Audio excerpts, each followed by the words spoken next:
There's a big ass sword right here. We're trying to break the door down. There's blood on the door. What's going on? That was my house crime scene. There's a deceased person in your garage. That's why it's a crime There's scene. a body in there? Yes. Walk this way. What the f? Had me convinced of a lot of different things, even an organization that doesn't exist. He called it Ghost. He had referenced that he had killed 40 people already. Remember, you'll move up in the ranks, plus you get perks in the black market since this is your first. What else would you be talking about here? The woman police found in the garage was Grace Jennings. She was 21 years old. The night before, after a breakup, Grace had asked her friend and ex-boyfriend Isaac Apodaca for somewhere safe to stay. Isaac brought her to a detached garage where he lived with his girlfriend, Kiara McCulley. Grace and Kiara had known each other since second grade. As teenagers, they had dated for about 8 months. That she was pretty much number one above me in my life. She meant everything to me at the time. I'm the one who ended it, but I never really let go. Years later, Grace introduced Kiara to Isaac. The three had planned to meet again, but Grace didn't show up, leaving them alone for what Kiara later called their first date. They stayed together for the next 3.5 years. By 2022, both relationships with Grace were long over. But Kiara's feelings weren't. I just wanted her out of my life, but part of me still wanted her around. Who, if anyone, did you talk to about this hatred for Grace? Well, Isaac, I've talked to him about it a lot. I also talked to my friend Kiana at the time. They had been drinking, so Kiana thought it was just talk. Her and Isaac were gonna text Grace and have her come over, like everything was fine and they were friends again. That's when she was gonna kill her. Isaac knew about that hatred, yet on October 28th, he still brought Grace into the garage to spend the night with them. That created the opportunity. The rage had been building for months. Isaac didn't create that rage, but he encouraged it and kept pushing for the murder. Kiara was thinking about leaving Isaac. She testified that he attacked her, broke her thumb, and left her with bruises. Did you pursue charges for it? I did not. All right, why? I didn't want to make his life harder, and I wanted him happy so he would come back. After that incident, did you get back with Isaac? I did. For maybe a month, it was like a honeymoon stage, but then it went straight back to the abuse that I was getting. She also testified that Isaac convinced her to begin sex work and continued setting up dates even after she told him she wanted to stop. It doesn't make Kiara any less responsible, but it does show her codependency in his manipulation. Then there was what she believed about him. What do you mean you believed he was an angel? He had convinced me he was the Archangel Gabriel. At first I didn't believe him, then he started telling me things that no one knew about me.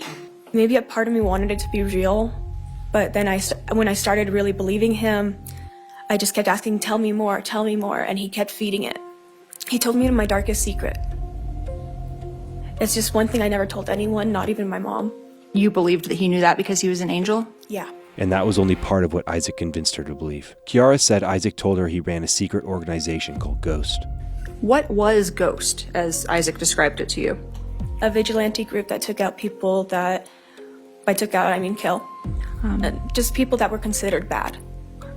He told me he was the one who started it. He had referenced that he had killed 40 people already. What am I referring to when I say markings related to Ghost? So he had given me a tattoo on my hand that it was supposed to say, this is that I'm a part of it. I ended up covering it up. Why did you believe these things about Ghost that Isaac would tell you? I just wanted somewhere to belong. Isaac later told Kiara he had found a video of a woman who looked like her being assaulted by several people. He led Kiara to believe that she was the woman in the video and that Grace had received money from it.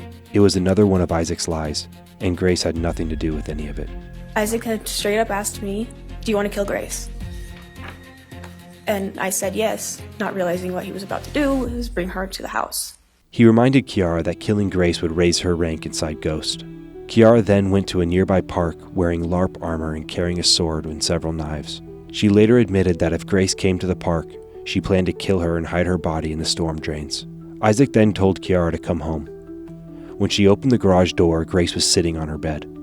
Grace explained that she had gone through a breakup and needed somewhere to stay. Because she had just gone through a breakup herself. That's why she needed a place to stay that night. And I did try to set my feelings aside and just be somewhat supportive. It was really hard, but I tried. Grace tried to sleep while Kiara and Isaac began messaging each other from only a few feet away.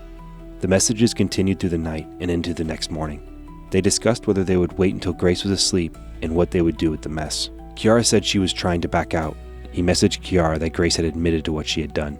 Isaac handed me the sword, What did you take that to mean? and it's time to do it. And I had no choice. He told me he would hurt my mom if I didn't do it.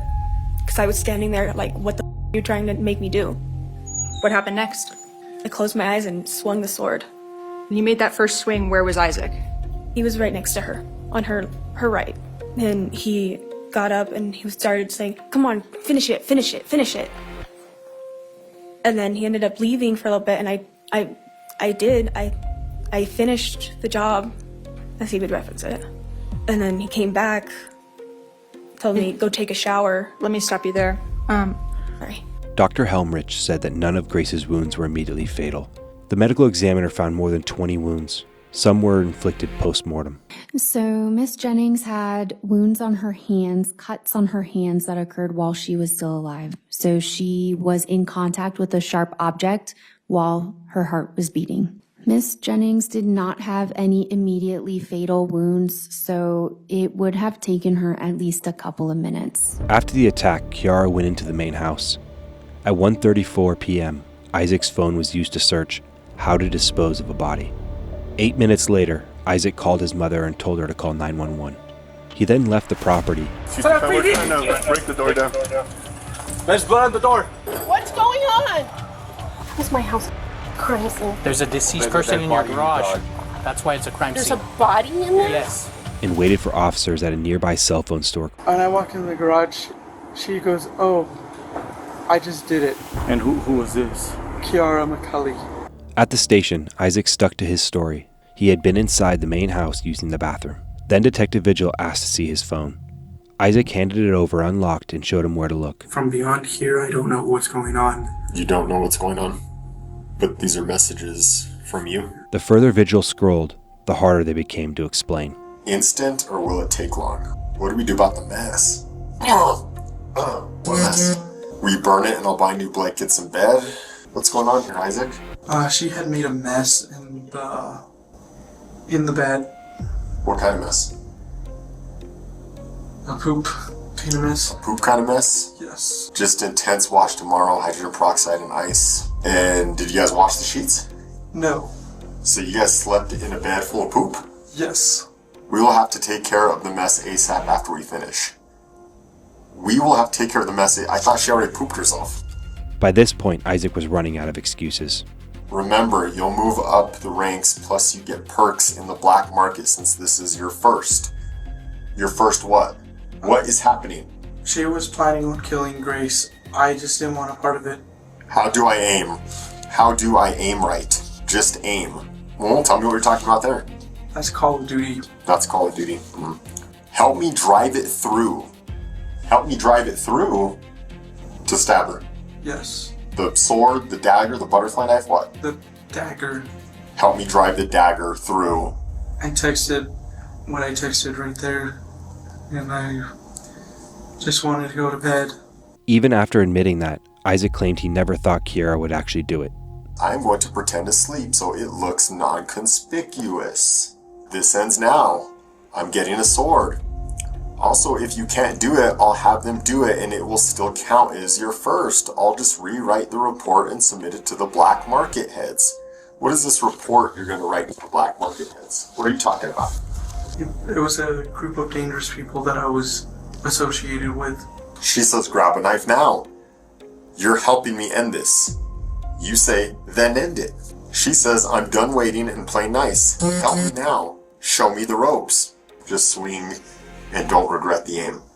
It was me telling her if she was going to do something, she should do it, and I didn't want to be a part of it. You're going to sit here and tell me, you're going to look me in the eye and you're going to tell me that you were trying to talk her out of this? I can see right here, you're telling her to do it. You know the way those messages look, right? Yes.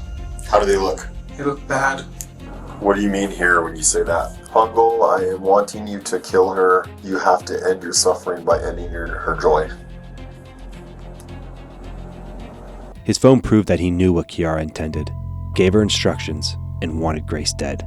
But it couldn't show exactly where he was when the attack began, or whether he ever touched the sword. Kiara initially claimed that Isaac swung the sword first. By trial, she admitted that was a lie. Her testimony about the planning and pressure didn't stand alone. The messages and Isaac's own admission backed it up. She may have pleaded to aggravated second-degree murder, but Kiara McCulley absolutely committed first-degree murder willfully and deliberately, and she had a lot of help and encouragement in getting there. Every time she resisted, every time she asked questions, every time she asked for him to help, he backs off momentarily, and then he comes back with a new key, a new approach. Isaac Apodaca brought Grace Jennings to that apartment where he resided with his homicidal, delusional girlfriend. Isaac Apodaca repeatedly urged for that murder to happen. He promised to be helpful in the charge of cleaning up. He handed Kiara the sword. Under New Mexico law, he didn't need to touch the sword or be present. If Isaac intended for the murder to happen and helped, encouraged, or caused it, he could be held responsible for the same crime.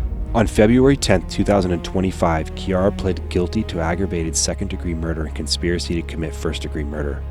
She is serving 30 years in prison. On July 15, 2026, a jury found Isaac guilty of first-degree murder and conspiracy to commit first-degree murder. He was taken into custody and faces life in prison. Grace Jennings was 21 years old. All she did was ask a friend for somewhere safe to stay, and she went there because she trusted him. And while she tried to sleep, he planned her murder from only a few feet away.